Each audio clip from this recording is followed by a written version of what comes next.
Salut les gars, bienvenue sur ma chaîne. Dans cette vidéo, nous allons parler de notre produit, le pswap.org. C'est le produit des Trust Bounties. D'accord. Donc, pour revenir sur cette page, vous allez sur pswap.org.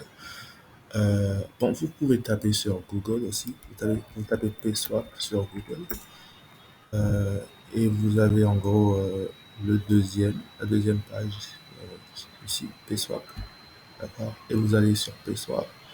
Ensuite, une fois sur PaySwap, vous allez dans Trust Bounties. Vous allez dans l'onglet Win, cliquez sur Trust Bounties. Et ça vous amène sur la page des Trust Bounties. Voilà. Donc, euh, donc voilà, c'est quoi le produit des Trust Bounties? Euh, c'est, c'est des produits de collatéraux. D'accord.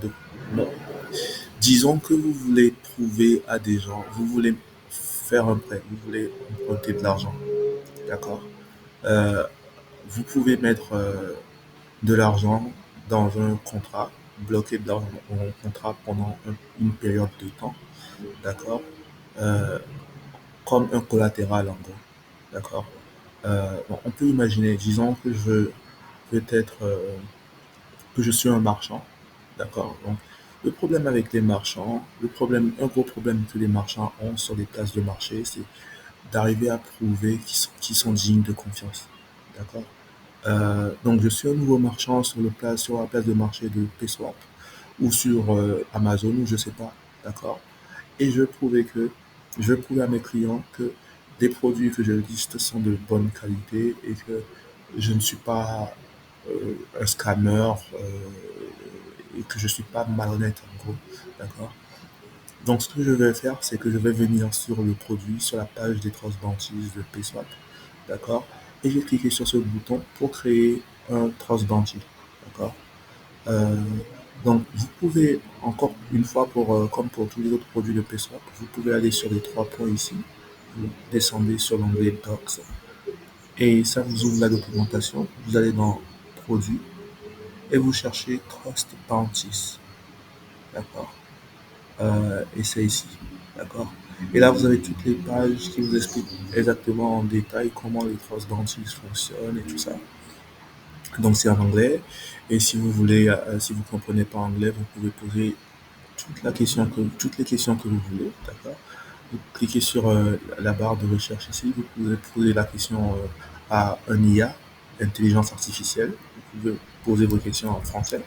Donc vous posez vos questions en français, l'IA prend la documentation en anglais, traduit et l'interprète en français pour vous. Donc c'est comme ça que ça fonctionne. Donc vous pouvez poser toutes les questions que vous voulez sur les trust bounties, combien de types de trust bounties il y a, quelle est la différence entre les types de trust bounties, tout ce que vous voulez. Si vous ne comprenez pas anglais, vous pouvez utiliser la documentation et vous pouvez utiliser l'intelligence artificielle de la documentation en cliquant sur la barre ici, d'accord, et poser la question que vous voulez en français et l'IA va interpréter les choses en français pour vous.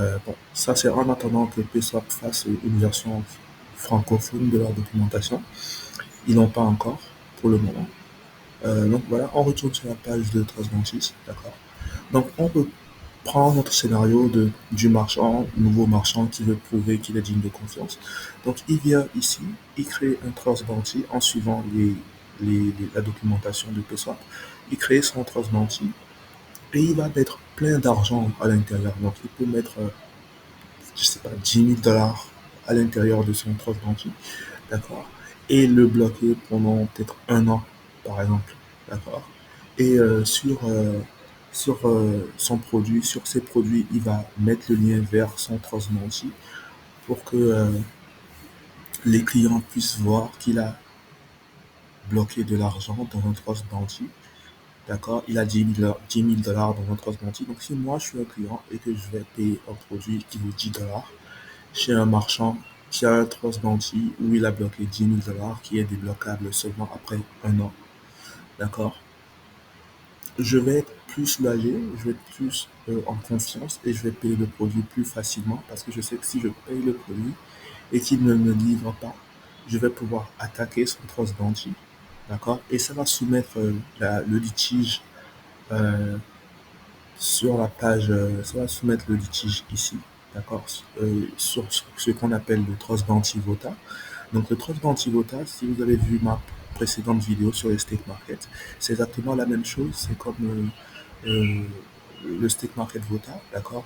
Il y a des litiges qui sont soumis, il y a des litiges qui sont soumis, et les gens qui votent, tout le monde, tous ceux qui ont tous ceux qui ont des produits, des, des NFT de Léviathan peuvent voter sur des litiges.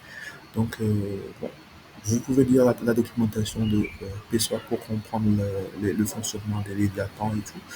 Mais en gros, il y a une grande communauté de personnes qui vont regarder les litiges qu'il y a dans le transatlantisme VOTA chaque semaine, d'accord, puisque la durée de vote dure 7 jours. Donc, il y a une grande communauté de personnes qui vont, voilà, passer par les litiges comme ça et choisir le litige qu'ils veulent et aller voter sur le litige.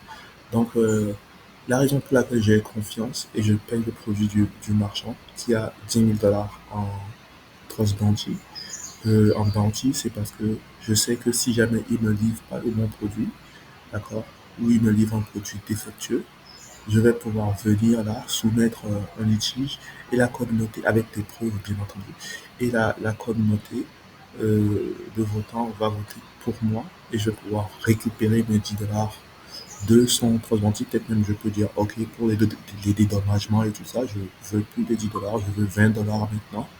Et et la communauté peut être d'accord avec moi. D'accord. Donc c'est ça en fait, c'est une façon de créer de la confiance. Donc tu peux imaginer plein de scénarios. Là, on a pris le scénario où le marchand veut prouver qu'il est digne de confiance. On peut aussi imaginer euh, un scénario où tu veux emprunter de l'argent. D'accord.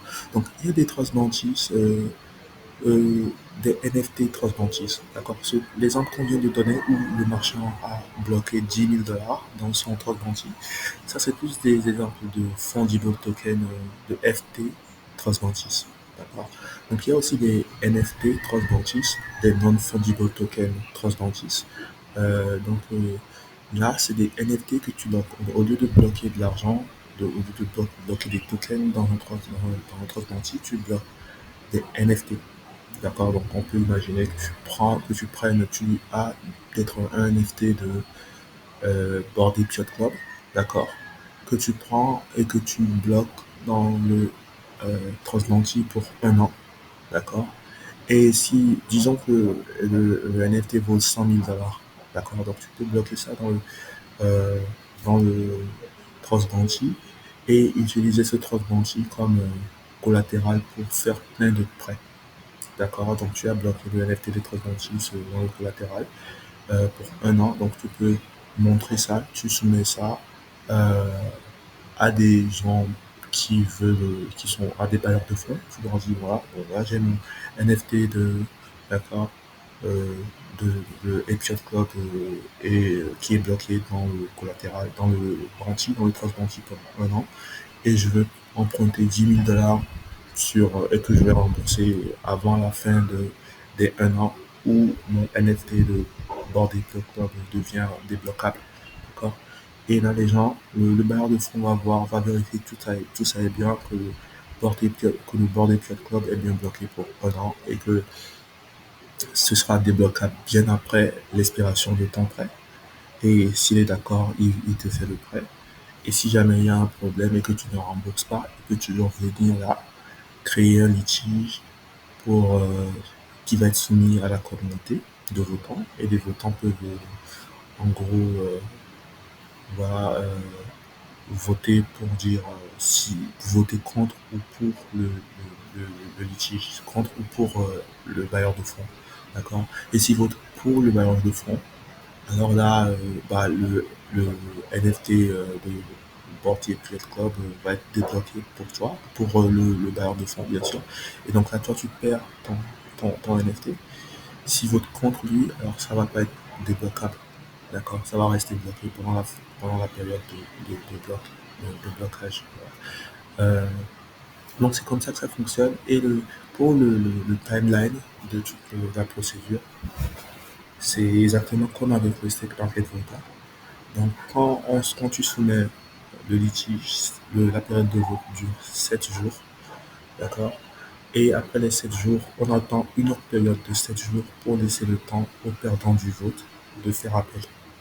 Et le faire appel, ça coûte de l'argent aussi. C'est pas gratuit, ça coûte 1% de la somme demandée. En termes de NFT, ça coûte, je pense, que ça coûte $10. D'accord, ça coûte une somme fixe pour les NFT, mais pour les fonds de en fait, ça coûte 1% de la somme demandée. Euh, donc, si le perdant du vote ne fait pas appel, alors après 14 jours, donc les 7 premières périodes, les 7 premiers jours pour le vote, et puis les 7 jours suivants pour attendre que quelqu'un fasse appel. Si après les 14 jours, personne ne fait appel, alors les fonds sont débloqués. Le NFT sera débloqué pour le gagnant du vote, en l'occurrence le bailleur de fonds. D'accord. Euh, mais si il fait appel, si le perdant, c'est-à-dire toi, tu fais appel, alors on recommence tout. D'accord. On recommence avec une nouvelle période de cette période, et puis suivi de cette période, une nouvelle période de vote de 7 jours, suivi d'une autre période de vote on appelle Happy le window, la fenêtre des appels de 7 jours aussi, ça fait 14 jours. Donc voilà. Et comme j'ai dit, faire appel, c'est pas gratuit. Donc normalement, tu ne fais pas appel si tu n'as pas de bonnes raisons de penser que le vote va passer en ta faveur cette fois-ci. D'accord. Donc c'est comme ça que les litiges fonctionnent, que les trust banking fonctionnent et que les litiges de trust banking fonctionnent. Donc tout le monde peut devenir, peut faire partir des votants sur le trust banking Vota ou sur le stake market Vota. D'accord. Il faut juste avoir un NFT de Léviathan. Tu as un NFT de Léviathan, tu peux voter. Et le poids de ton vote, en gros, c'est un. C'est, voilà. C'est- Donc vous pouvez vraiment lire la documentation de PSWAP pour avoir plus d'informations sur comment ça fonctionne. Tout ça. Voilà. Mais c'est en gros comme ça que les 326 fonctionnent.